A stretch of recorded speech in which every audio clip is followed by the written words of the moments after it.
Hola, bienvenidos a cada uno de los que están escuchando y viendo este video. Vamos a iniciar nuevamente un estudio.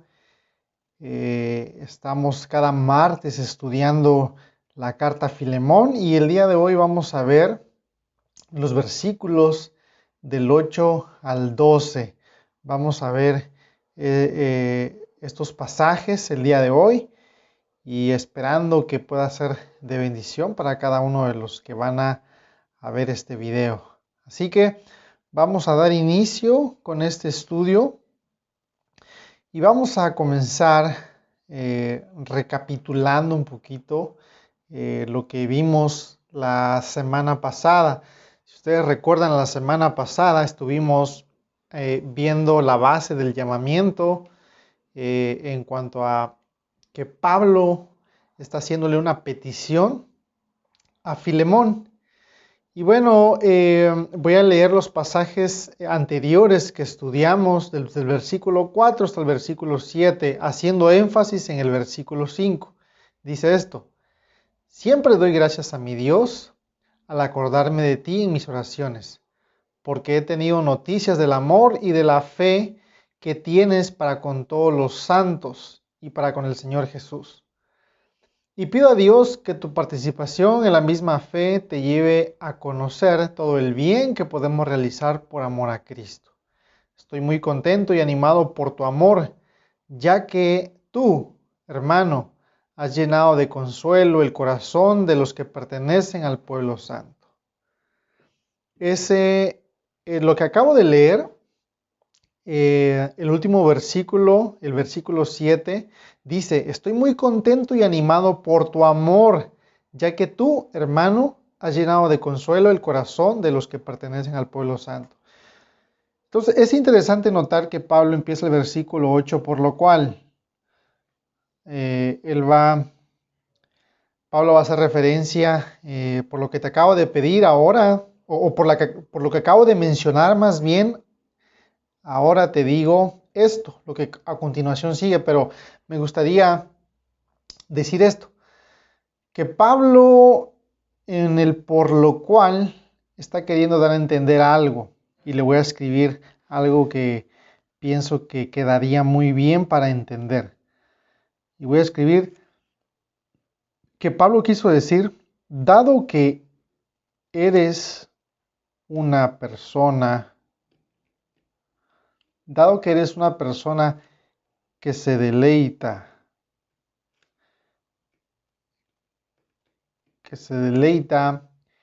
en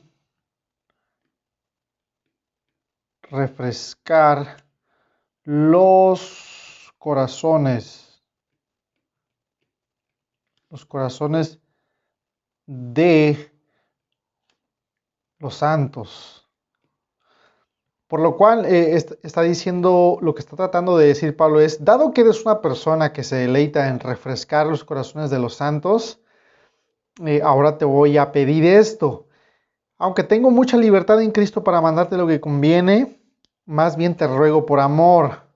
Ok, dado que eres una persona que se deleita en refrescar los corazones de los santos, alude al verso 7 y al verso 5, que Pablo está alabando el amor de Filemón para las personas que él estaba acobijando en su hogar.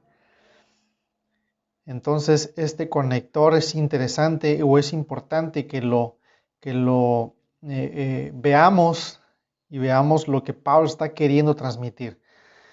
Y dice él: aunque tengo mucha libertad en Cristo para mandarte lo que conviene. Pablo está diciendo en cierto sentido: ¿sabes qué? Yo puedo aquí darte una orden. Y no es una orden como, o más bien que una orden, no es algo autoritario que está diciendo Pablo. Recuerden que Pablo en su carta se está presentando como un hermano coigual. No se está presentando normalmente como normalmente lo hacía en sus otras cartas, cuando está tratando algún problema. Él se presentaba como como una autoridad competente para darle solución a un problema. En este caso, Pablo en el versículo 1 se presenta como prisionero de Cristo Jesús, hermano y el hermano Timoteo. A Filemón, nuestro amado hermano y colaborador. Ahí está, él se pone como, Pablo se pone al mismo nivel que Filemón en un sentido, en el sentido de ser hermanos. Y Pablo nos dice entonces, aunque tengo la libertad en Cristo para mandarte lo que conviene, otra traducción que se podría hacer es, ¿sabes qué? Aunque yo tengo el derecho de decirte lo que debes hacer, pero no voy a necesariamente a decirte lo que debes hacer. No voy a ordenártelos, sino más bien te voy a rogar, te voy a pedir que por favor recibas a Onésimo. Entonces eso es lo que implica, aunque tengo la libertad de decirte lo que debes hacer, de decirte lo que conviene. Ahora, decirte lo que conviene. ¿Qué es lo que conviene? Lo que conviene aquí, Pablo posiblemente está haciendo alusión a otras cosas que él ya conocía. Por ejemplo, si vamos a Mateo 6, 14 y 15, leemos estas palabras y lo que dice a continuación es, si perdonas a los que pecan contra ti, tu Padre Celestial te perdonará a ti, pero si te niegas a perdonar a los demás, tu Padre no perdonará tus pecados. Eso lo dice Mateo 6, 14 y 15. Entonces, lo que nos está diciendo aquí Mateo es que tenemos que perdonar a todos los que nos han fallado, porque en cierta medida es algo que nos conviene. Porque si nosotros nos negamos a perdonar a los demás, nuestro Padre no perdonará nuestros pecados. Y no es como algo condicional, es decir, que si no perdonamos, no nos van a dejar entrar al cielo. Pero es cierto que una persona que no es capaz de perdonar, es posible que esté dando la evidencia de que no es salvo. Es probable que esa persona no sea un verdadero cristiano y por lo tanto el Padre no perdonará sus pecados, o más bien es la evidencia de que el Padre no le ha perdonado, y no tanto porque el Padre no sea perdonador. Dios siempre es perdonador, pero todas aquellas personas que se encuentran en una condición de haber fallado a Dios necesitan reconocer y necesitan llegar al conocimiento de Dios. Así que es lo que nos dice. ¿Qué es lo que conviene entonces? Lo que conviene es el perdón. Lo que conviene es el perdón. Basándonos en Mateo 6:14. También vemos una historia en el Evangelio de Mateo, en el mismo libro, Mateo 18:21, y nos dice esto. Entonces Pedro se le acercó y le dijo, Señor, ¿cuántas veces perdonaré a mi hermano que pegue contra mí? ¿Hasta 7? Jesús le dijo, no te digo hasta 7, sino aún hasta 70 veces 7.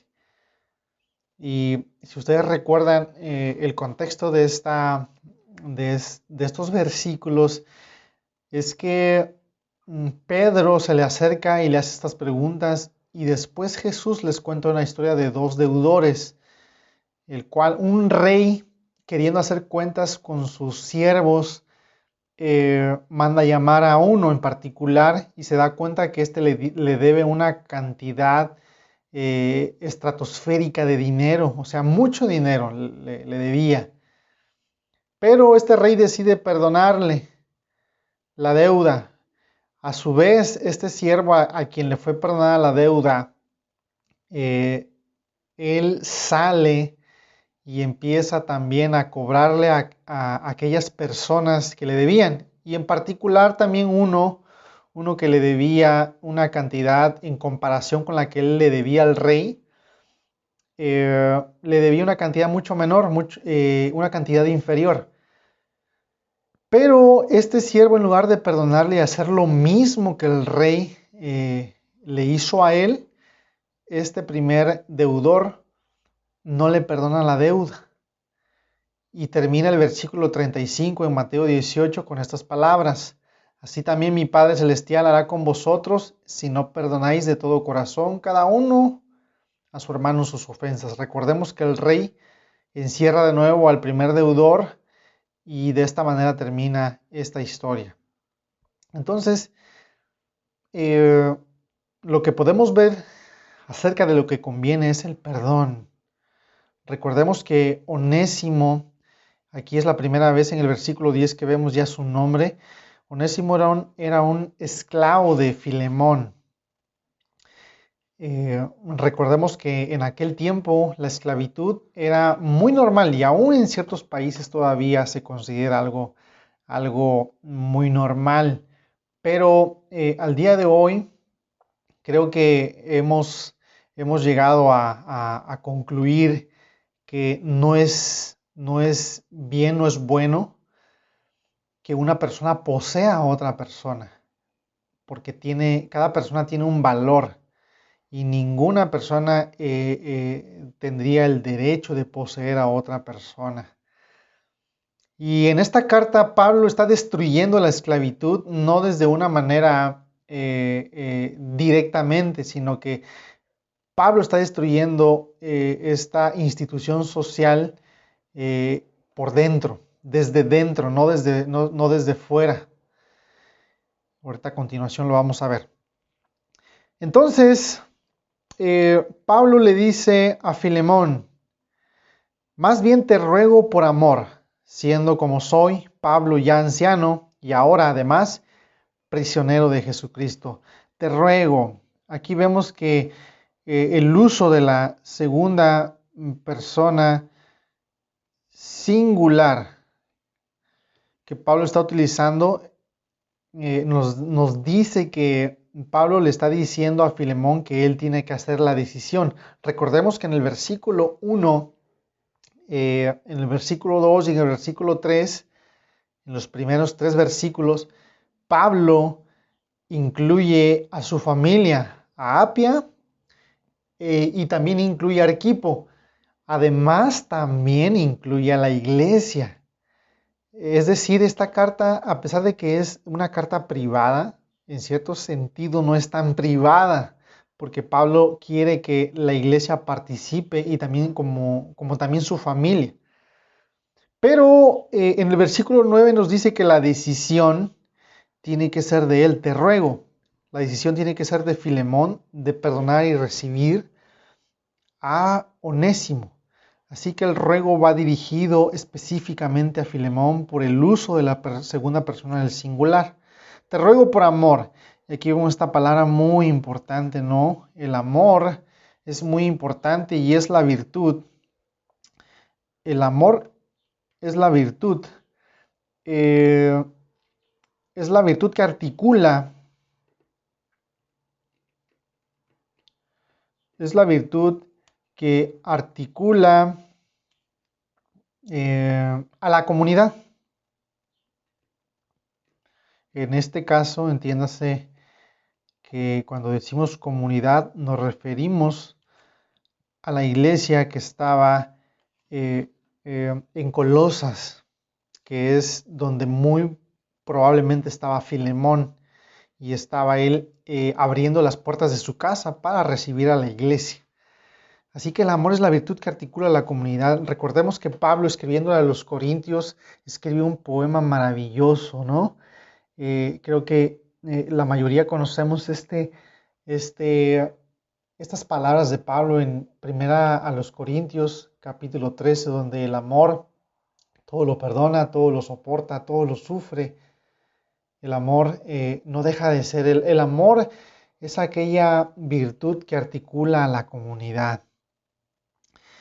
Y ahora ese ruego entonces lo hace Pablo por amor a Onésimo, por amor a la iglesia, por amor a Cristo, por amor a la voluntad de Dios, porque el perdonar es la voluntad de Dios. Así que ese ruego lo hace en nombre del amor.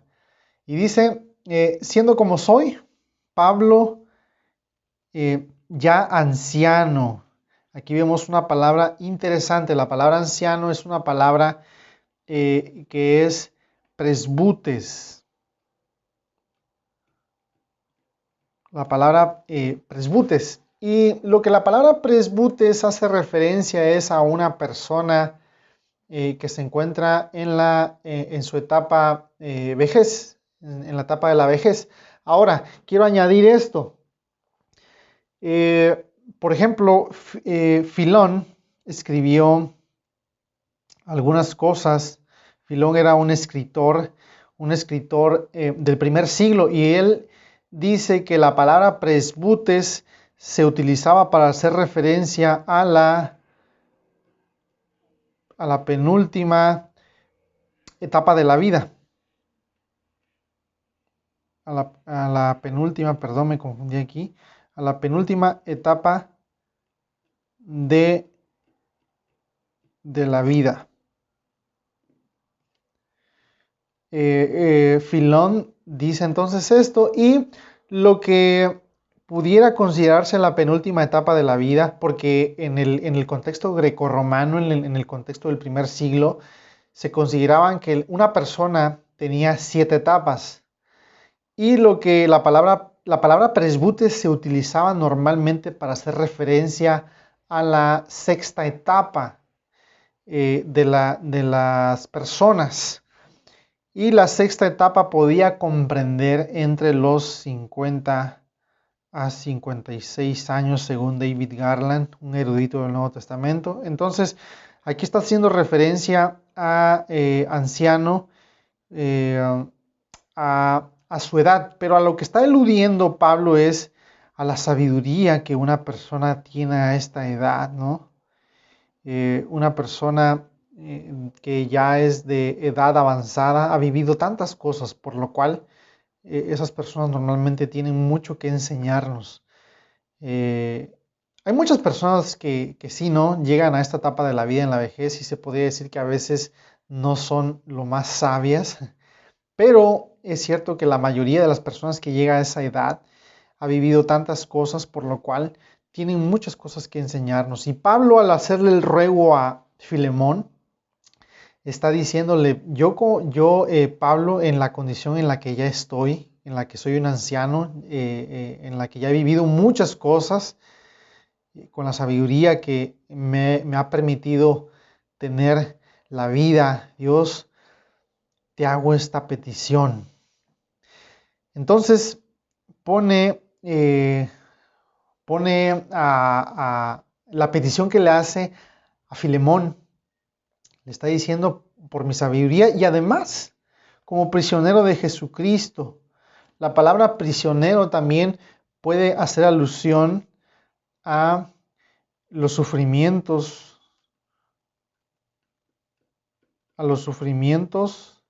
de Pablo, estando en la cárcel. Los sufrimientos de Pablo estando en la cárcel. Así que lo que podemos ver aquí es que Pablo está diciendo que es una persona sabia, y también con el derecho de pedirle o de hacerle esta petición, porque también es una persona que ha sufrido por causa de Jesucristo. O sea, él tiene en cierta medida la autoridad para decírselo. Y aquí quiero notar algo que hace ratito no mencioné, pero estaba esperando llegar a este momento. Que cuando Pablo le dice, por lo cual, aunque tengo mucha libertad en Cristo para mandarte lo que conviene, más bien te ruego por amor.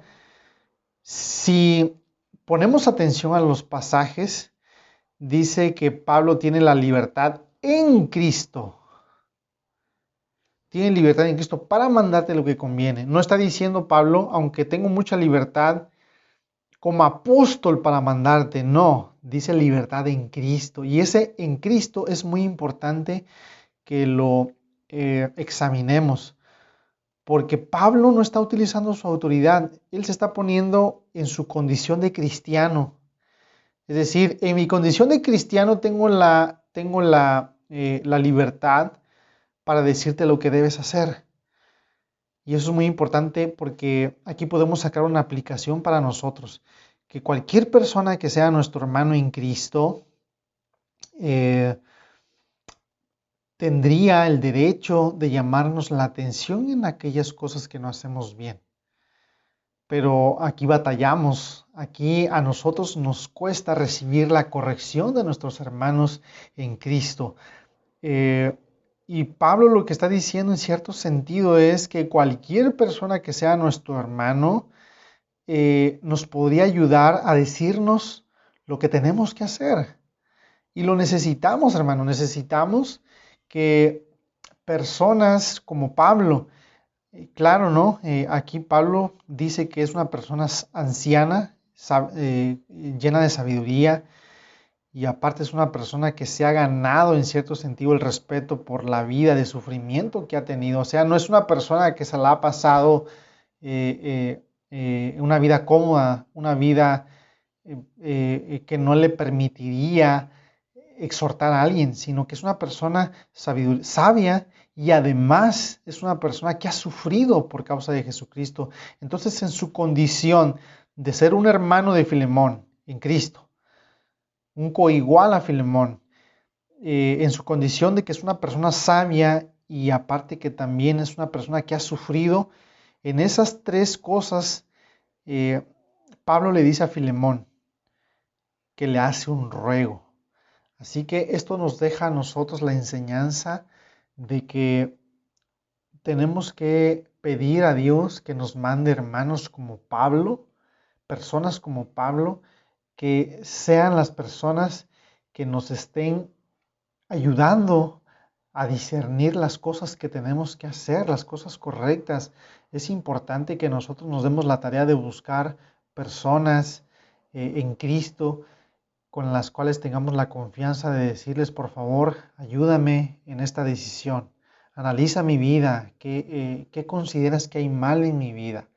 Tenemos que tener personas que nos ayuden en nuestra vida espiritual y en este caso tenemos que pedir a personas como Pablo. Tenemos que tener todos un Pablo, personas que nos ayuden a tomar la decisión correcta en cada una de las situaciones de la vida cotidiana.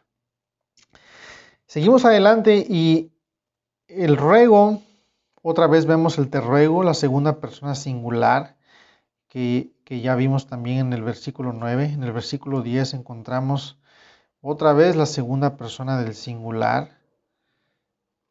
Aquí lo voy a poner. Y te ruego por mi hijo Onésimo, a quien engendré mis prisiones. Ahora, aquí quiero notar algo interesante. La construcción gramatical del versículo 10 es interesante, pero en el español, en el Reina Valera, en la versión que estamos utilizando, no lo pone como lo está en el original. Esta palabra que ustedes ven aquí, onésimo, en el original, en el griego, como se escribió la Biblia originalmente, en el idioma griego, la palabra onésimo viene hasta el final. Vendría estando aquí, onésimo. Por lo cual, la oración gramatical se podría leer de esta manera. Te ruego por mi hijo, a quien engendré en mis prisiones, coma, onésimo. Y lo que esto nos da a entender es que Pablo está teniendo tanto cuidado porque es una situación delicada, es una situación que no es fácil. Pablo entonces está poniendo mucho tacto, está poniendo mucho cuidado con sus palabras para hacer una petición delicada a Filemón, porque si Filemón perdonaba a Onésimo, Filemón podría meterse en problemas con su familia y aún hasta con la sociedad en la que vivía. Perdonar a un esclavo era un símbolo de debilidad, era un símbolo de una persona sin carácter. Y recordemos que Filemón era muy probablemente una persona conocida en la sociedad de su tiempo. Era una persona acomodada, rica, que muy probablemente tenía una posición social reconocida. Y él si hubiera, o más bien, lo más probable es que Filemón al final la carta verdaderamente haya perdonado a Onésimo. Es lo más probable que haya pasado, aunque no sabemos el desenlace de lo que en el futuro sucedió entre Onésimo y Filemón, pero la mayoría de eruditos se atreve a pensar que Filemón verdaderamente le perdonó, porque la carta se incluye en el canon del Nuevo Testamento. Esa es la implicación. Pero Filemón tuvo que arriesgar tanto para recibir a Onésimo, tuvo que arriesgar su posición social, tuvo que arriesgar los malos entendidos con su familia, porque era muy probable que también le iba a afectar a su familia el perdonar a su esclavo de alguna manera, porque al ya no tener a una persona sirviéndole, eso desestabilizaba a la familia. Pero entonces lo que vemos aquí es que Pablo está queriendo tener mucho cuidado con sus palabras. Onésimo, entonces, la palabra onésimo tiene que llegar al último. Ahora, ¿qué significa la palabra onésimo? Interesantemente, onésimo significa útil. Eso es lo que significa la palabra onésimo. Y también tenemos que decir que el nombre de Onésimo era un nombre deshonroso. Eso también es interesante saberlo, deshonroso. Porque la palabra Onésimo normalmente era un nombre que las personas del siglo I, este nombre se lo ponían a sus animales. Era un nombre de animal en realidad. No era muy común en personas, pero algunas personas sí se llamaban así, Onésimo, porque muchas veces los comerciantes de esclavos le ponían a su mercancía, se escucha feo el término, pero estoy contando lo que esto significaba en el siglo I. Aquellos comerciantes de esclavos le ponían Onésimo a muchos de ellos porque querían enfatizar en los esclavos el uso que le podían dar. Y algunos de ellos le ponían Onésimo, algunos otros le podrían poner algún nombre que enfatizara lo que el vendedor quería lograr para aquellos compradores. Trabajador, apasionado, no sé, simplemente estoy diciendo palabras, ¿no? Que podían ponerle los esclavos, pero de manera objetiva sí podemos ver que Onésimo era un nombre que se le ponía normalmente a los animales. Así que muy probablemente el nombre de Onésimo se lo puso su vendedor antes de que se lo vendieran a Filemón. Y dice Pablo, te ruego por mi hijo a quien engendré en mis prisiones, Onésimo.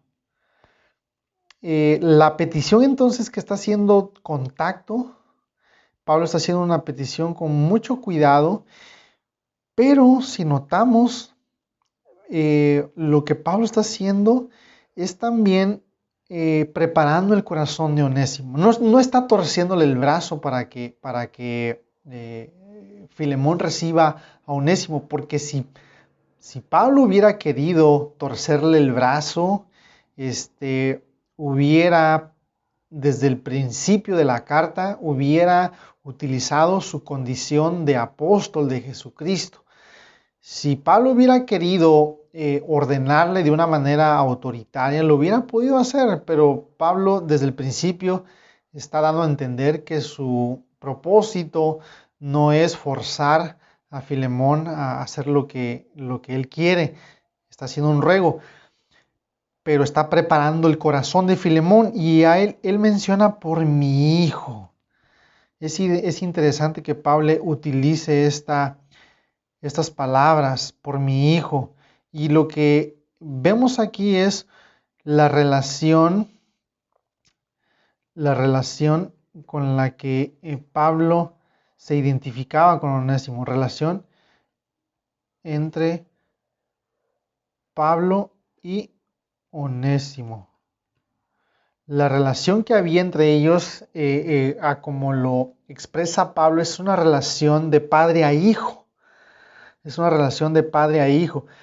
Entonces, ya aquí está preparando el corazón de Onésimo. ¿Por qué? Porque Pablo está considerando a Onésimo como un hijo.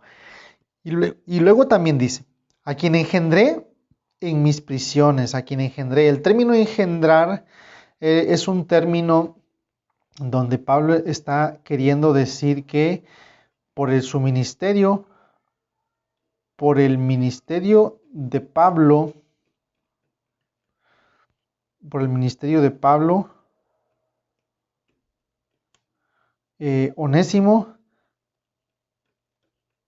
Onésimo se convirtió.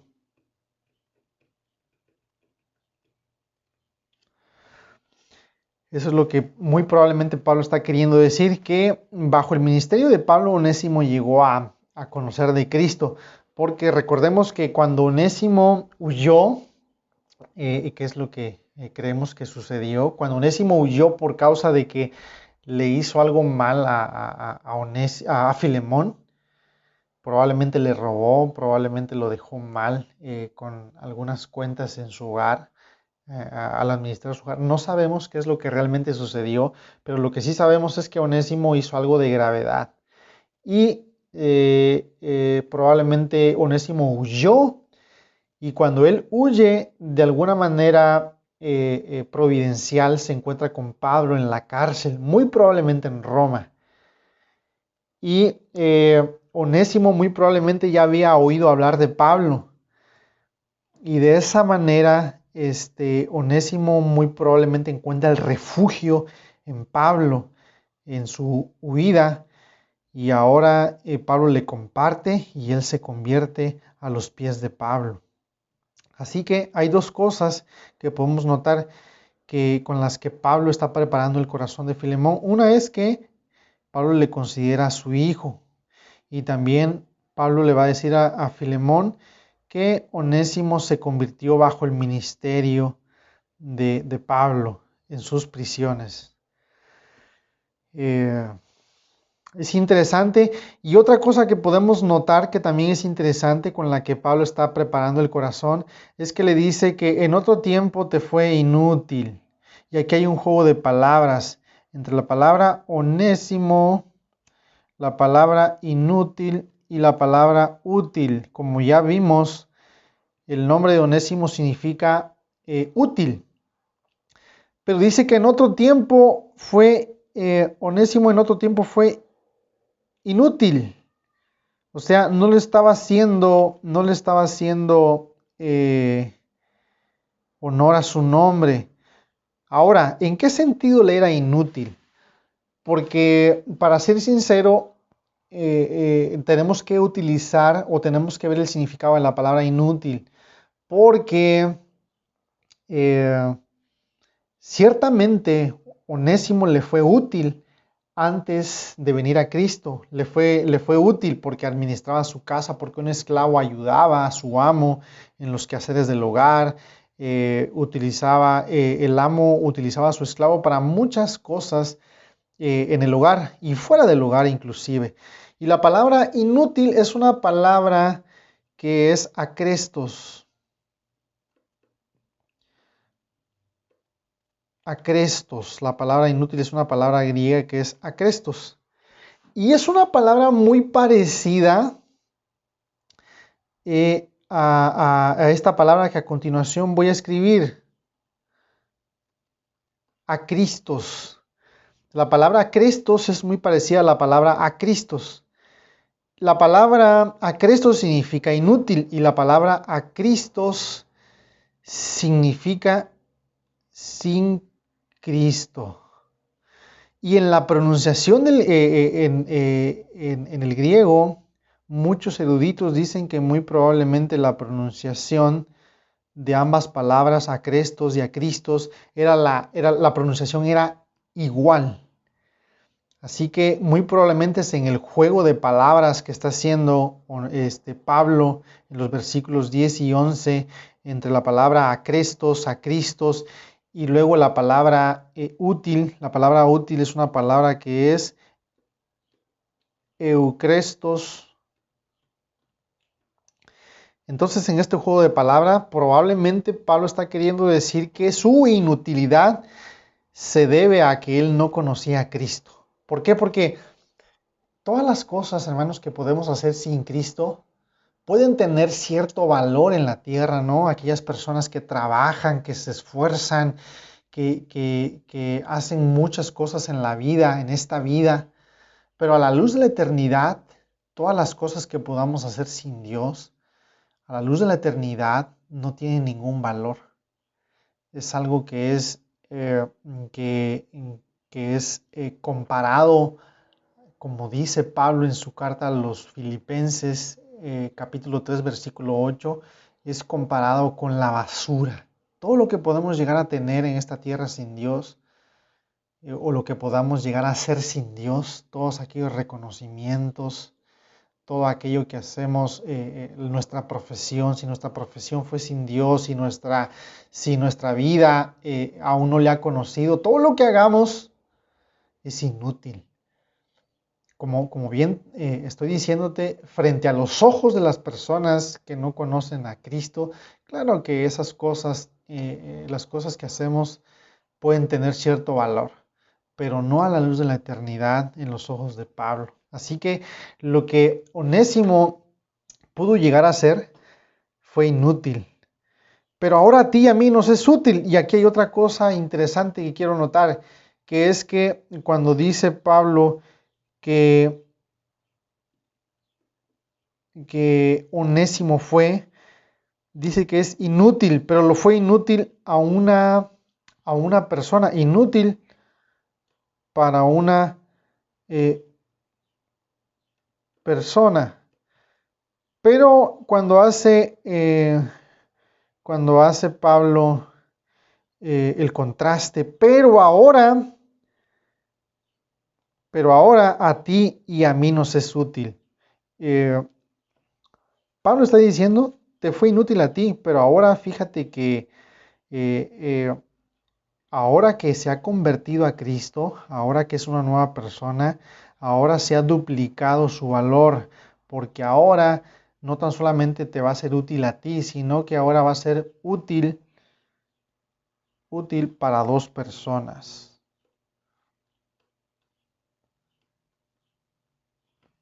Así que eso es algo que también está queriendo preparar Pablo el corazón de Filemón, y ahora le dice estas tres cosas. Una es que en su relación es su hijo.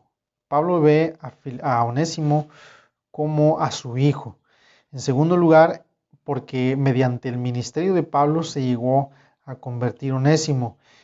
Y en tercer lugar, porque ahora es útil. Ahora se lo va a enviar de nuevo, pero ahora en su calidad de nueva persona en Cristo, y que ahora sí es útil a la luz de la eternidad, no tan solamente en esta vida. Y para finalizar el versículo 12 dice, el cual vuelvo a enviarte. Tú pues recíbele como a mí mismo. Algunas cosas que quiero notar aquí, y una de ellas es que lo que a veces se pasa por alto es que Onésimo era enviado de vuelta a su amo. Imagínate lo que eso implicaba para Onésimo.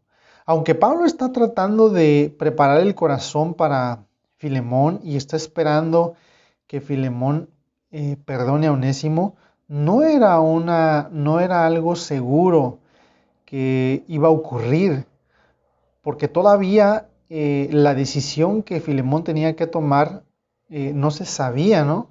Pablo está esperando que le perdone y le reciba, pero también lo que podía suceder era que Filemón podía negarse a la petición que le estaba haciendo Pablo.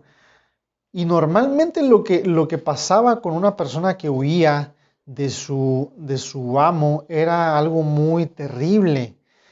Y en los estudios que estaba haciendo, me encontré con un erudito llamado Heinz Bellen. Este es un erudito alemán, en un libro que tiene un título alemán, no sé pronunciar el alemán, pero Heinz Bellen, él encontró una carta que data del año 298 de una persona llamada Aurelius Sarapomon.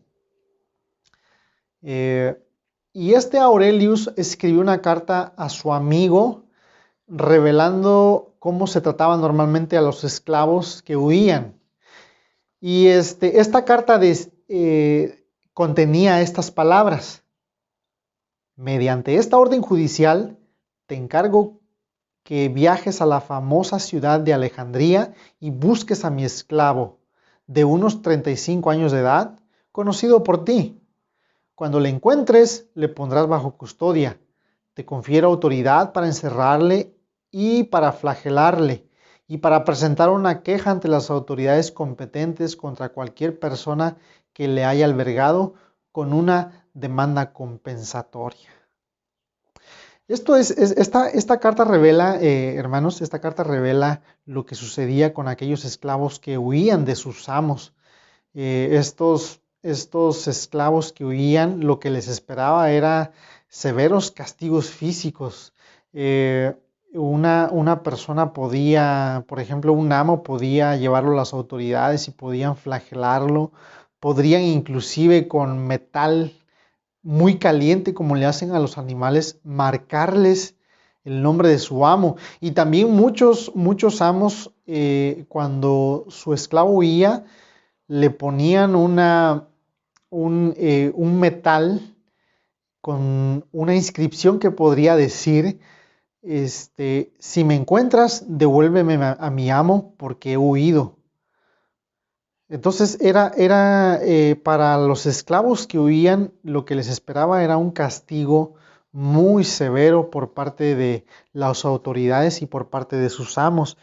Entonces, lo que vemos aquí es que Onésimo tuvo la disposición y el valor,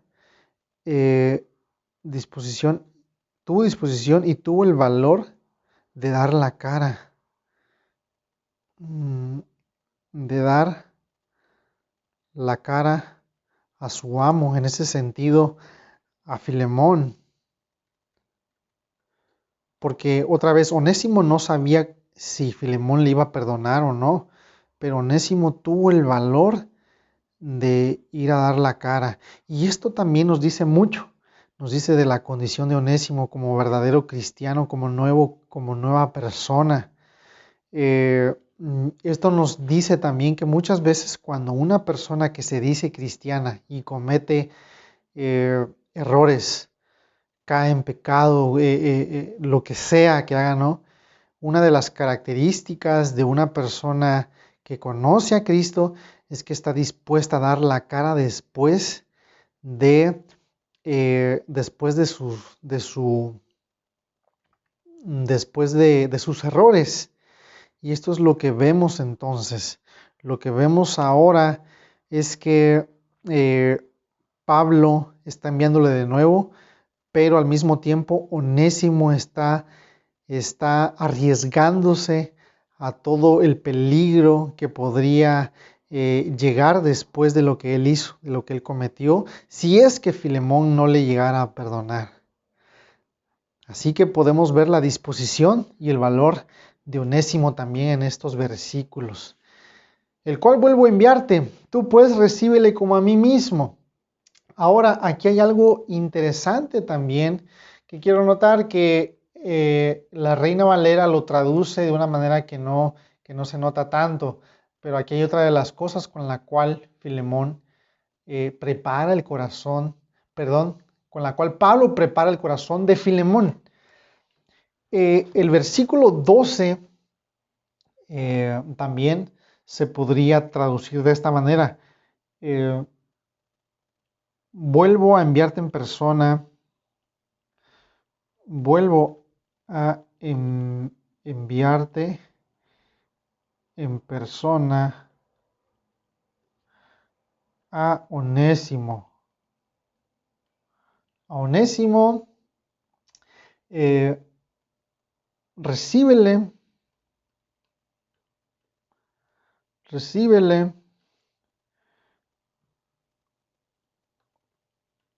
como si fuera mi propio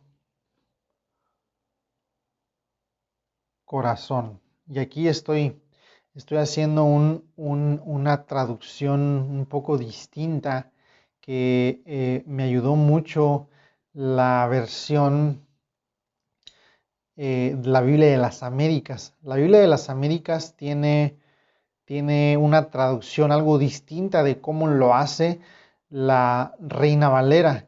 Y también la nueva versión internacional lo hace de manera distinta. La traducción, déjenme, les leo lo que dice la Biblia de las Américas en primer lugar. La Biblia de las Américas, el versículo 12 lo traduce de esta manera: y te lo he vuelto a enviar en persona, es decir, como si fuera mi propio corazón. La nueva versión internacional dice esto: te lo envío de vuelta y con él va mi propio corazón. Así que aquí tenemos a la versión, la Biblia de las Américas. Este es parecido a lo que dice la Biblia de las Américas. Recíbele como a mí mismo. Aquí hay una palabra que no está, pero la palabra corazón. La palabra corazón que implica que Pablo tiene un gran amor por Onésimo. Te envío pues a Onésimo como si fuera mi propio corazón. Así que ahí vemos que también está, con estas palabras, está preparando el corazón de Filemón. Así que bueno, tomando en cuenta entonces que el ruego que le está haciendo es delicado, Pablo echa mano de que ya es anciano. Aquí algo que me hizo falta poner es que en Levítico 19:32 se nos dice que a los ancianos los debemos de respetar. Ponte en pie en la presencia de los ancianos y muestra respeto por las personas de edad. Eso es lo que dice Levítico 19:32. Pablo entonces hace esta petición desde su condición de una persona ya mayor, con experiencia, que ha vivido y aparte que ha sufrido, y hace esta petición con un tacto y con un cuidado en sus palabras que vale la pena que también nosotros, cuando vayamos a dirigirnos a pedirles algo a una persona, lo hagamos con tacto, que lo hagamos pensando en cómo lo vamos a hacer. Y otra de las enseñanzas es que estemos dispuestos a que haya personas a que nos corrijan, a que nos ayuden a dar ese pasito que a veces es difícil dar. El perdonar a veces a las personas que nos hacen daño es complicado. No es fácil perdonar a las personas que nos han hecho daño. Y por lo tanto necesitamos a Pablos en nuestras vidas. Necesitamos a personas como Pablo que nos ayuden a perdonar. Esto nos implica que Filemón le iba a costar perdonar. No sabemos el asunto de gravedad, pero sí sabemos que Onésimo le falló a su amo y eso merecía un castigo. Así que, hermanos, con esto finalizamos el estudio, tomando en cuenta que si hay personas que en el pasado nos han hecho daño, que estemos dispuestos a recibirles como si esta carta también fuera enviada a nosotros.